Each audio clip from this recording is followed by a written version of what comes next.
It's a law that many people have never heard of until it impacts them. That was the case for Cindy Jenkins, this St. Johns County mother who reached out to us this past summer after she found out she couldn't sue for medical malpractice after her daughter died. She wants everyone to hear her story and urge Florida lawmakers to repeal what critics call the free kill law.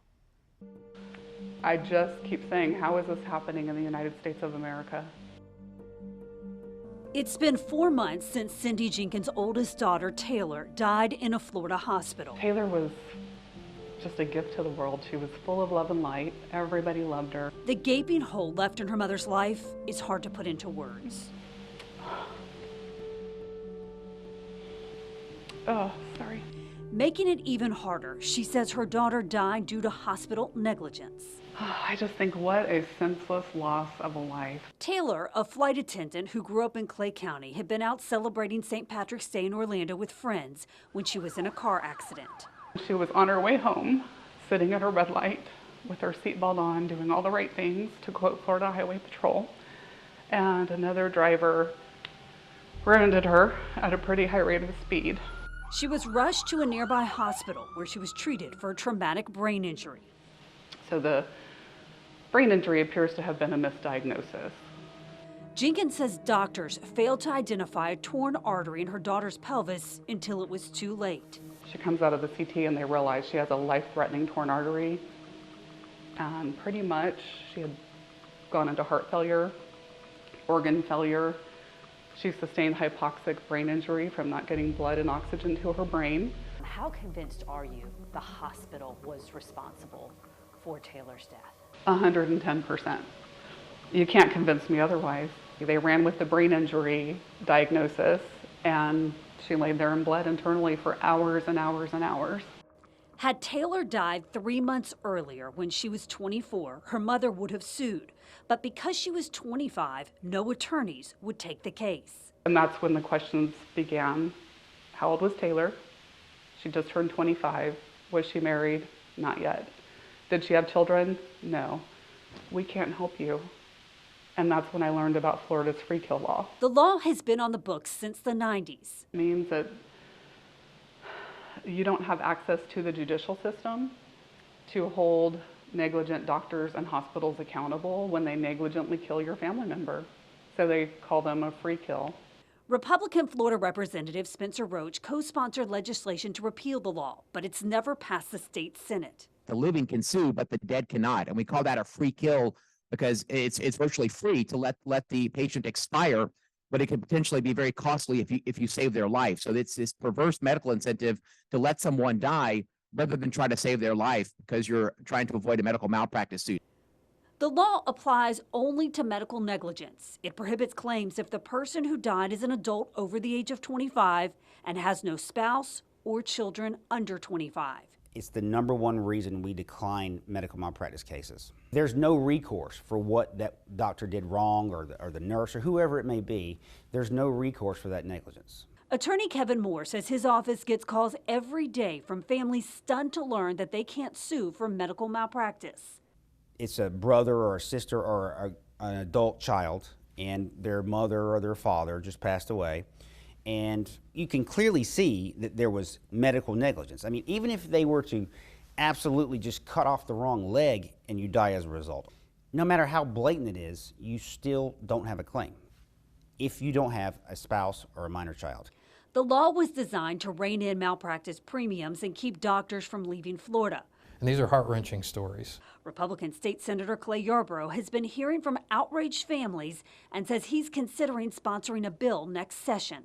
Most of the medical community is doing a fine job, but we need to make sure that the accountability is there so that issues like this don't happen again in the future. Given that we're the only state that has this type of draconian statute protecting bad doctors who are killing people on the operating table, I think this is a case where Florida needs to follow the rest of the nation, repeal this draconian law from the books, and allow these folks to get their day in court. The push to repeal this law has bipartisan support, but Representative Roach is skeptical it has enough support right now to pass the Senate.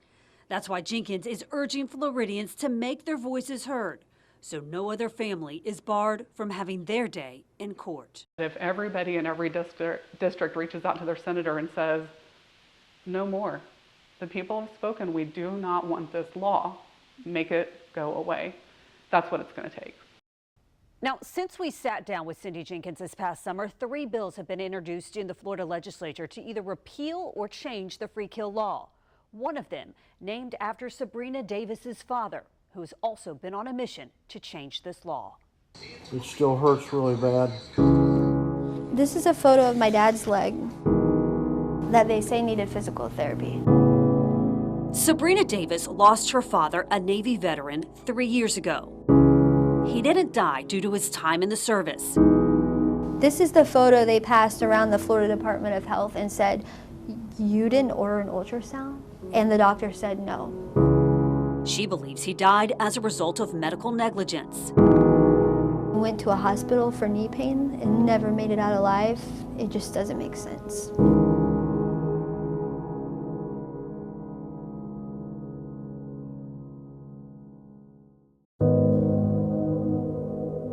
Keith Davis was 62 when he went to the hospital near Tampa in October 2020. Like I said, it won't point straight up. My dad sent me a video of his leg where he actually states he can't point his toes up. That's a classic indication for a blood clot. Despite his documented history of a blood clot years earlier, an ultrasound was never performed.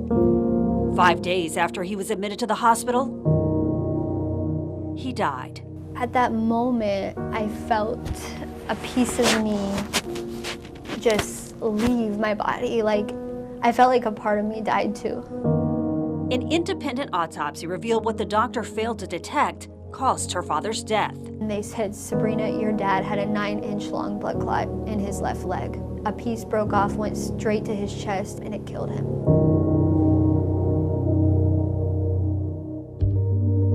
The Florida Department of Health found the doctor failed to assess her father's elevated risk and committed medical malpractice. Had her father survived, he could have sued. But because he died and wasn't married and didn't have any minor children, his family was barred from filing a medical negligence case, all because of a Florida law that's been on the books since the 90s. The free kill law basically states that if you are in Florida, doesn't matter if you're a tourist or you live here, if you are single, divorced, or widowed and have no minor child under the age of 25 and you die of medical malpractice, there is no one who can sue the doctor at fault. The law was created to help keep medical malpractice insurance premiums from rising so doctors wouldn't leave the state. Andy Bolin, an attorney who represents healthcare providers, thinks it's a fair law and believes if it's repealed, it would further strain the medical system. If you have a system in place where you think you have curtailed the exodus of doctors from the state, I think it's dangerous to start removing those protections and then finding out whether or not, in fact, we needed them. But for Sabrina, it's about holding doctors accountable. And in her father's case, she doesn't think the Department of Health did enough. They gave him a $7,500 fine in continuing education classes. To me, that's not enough. Since her father's death, she's been fighting to change the law. She and her son sharing their story with lawmakers around the state, determined to make a difference. This month, a bipartisan bill bearing her father's name, the Keith Davis Family Protection Act, was introduced into the Florida House to repeal the law. I miss my dad. I miss being a mom to my son. And fighting this has taken so much time away from my life. But I think my dad would be proud. And maybe it would complete the promise to the oath that he took, that he will give his life when it comes to life or death, if it means freedom for the people. State Senator Clay Yarborough voted twice when he was in the House to repeal the free kill law. It never passed. Now he has introduced a new bill in the Senate to change the law, and it's getting mixed reaction. And knowing that my child, before I could even make it to Orlando from Jacksonville, was being failed by the very people who took an oath to do no harm. Since Cindy Jenkins' daughter Taylor died this past spring in a Florida hospital, she's been fighting to change a state law that's been on the books since 1990.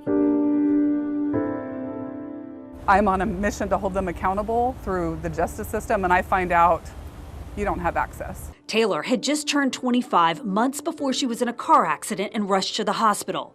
Her mother says doctors failed to recognize a torn artery that led to internal bleeding until it was too late. So I not only lost a child that day, I lost one of my best friends.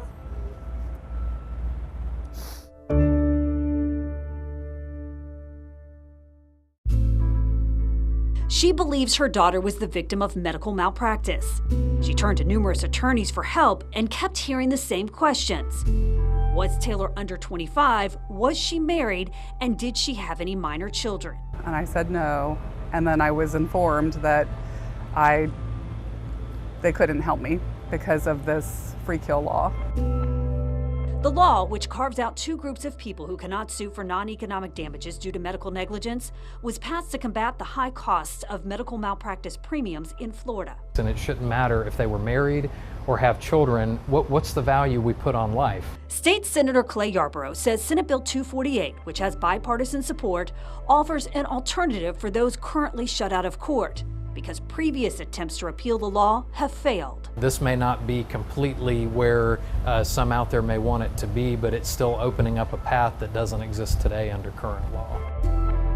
His bill would require those families to file a complaint with the Department of Health or the Agency for Healthcare Administration, who would then have to determine probable cause before a lawsuit could be filed. But Jenkins says that is a daunting task. But what this bill really does is plunk Mount Everest in front of family members that have just lost their loved ones. And if you can climb Mount Everest and make it to the other side, and ACA or DOH finds probable cause, then you can have the same right as everyone else to our judicial system. Two other bills have been filed in the Florida House to change the law. House Bill 129 would outright appeal it. House Bill 77 would remove the provision that prohibits parents of adult children from recovering certain damages in medical negligence suits. The entire law needs to go. The entire thing needs to be repealed. Andy Bolin represents healthcare providers and opposes efforts to peel back the law. The litigation doesn't just strain the physician in that particular case, it strains the entire system. And when we have a state where more and more people are accessing our system every single year, we don't need to remove protections. I think we need to keep as many of them in place as we can. Jenkins is fighting to change the law, knowing that repealing it won't change her situation, but hoping to prevent other families from enduring her pain. I never want another family member to experience this, and I can't say enough, if the tables were turned and I had been the free kill, my girls would not be able to handle this.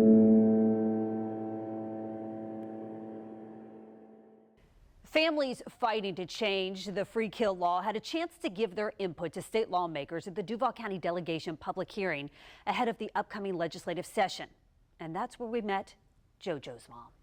I can't do anything about what happened to my son, but I would like to protect the other JoJos out there so no other parent has to go through this. It's been 4 years since Marcia Shepler lost her son, JoJo Thompson. He was God's child and more dear to my heart than anybody could have been, and I miss him terribly. He died after she says the first hospital she took him to refused to treat him. He was a 2-year-old in a 29-year-old body, and he was scared of hospitals. You know, but the charge nurse there, you know, stopped everybody from helping us and just refused to treat him. The delay caused, you know, septic shock. JoJo was nonverbal, had autism and Down syndrome. And because he was over 25, not married, and had no children under 25, Florida law prevents his family from suing for medical negligence. It's like saying that my son's life had no value. Thursday, she drove from Lakeland to Jacksonville to share her story with state lawmakers. For 4 years, I have been speaking out, trying to change the law to protect the JoJos in Florida.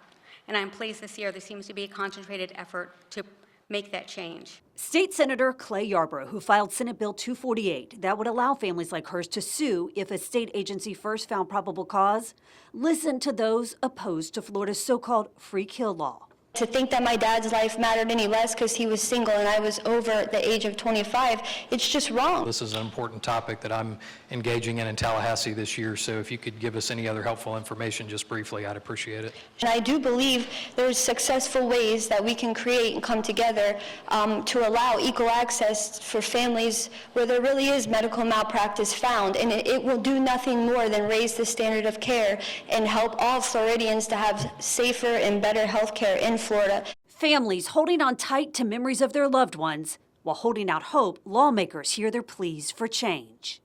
I put him next to me when I say my prayers in the morning and night. I still read the Bible to him at night, to his picture. And I hope he's looking down at me and he's happy with the fact that I'm trying to protect people like him so this doesn't happen to anybody like this again.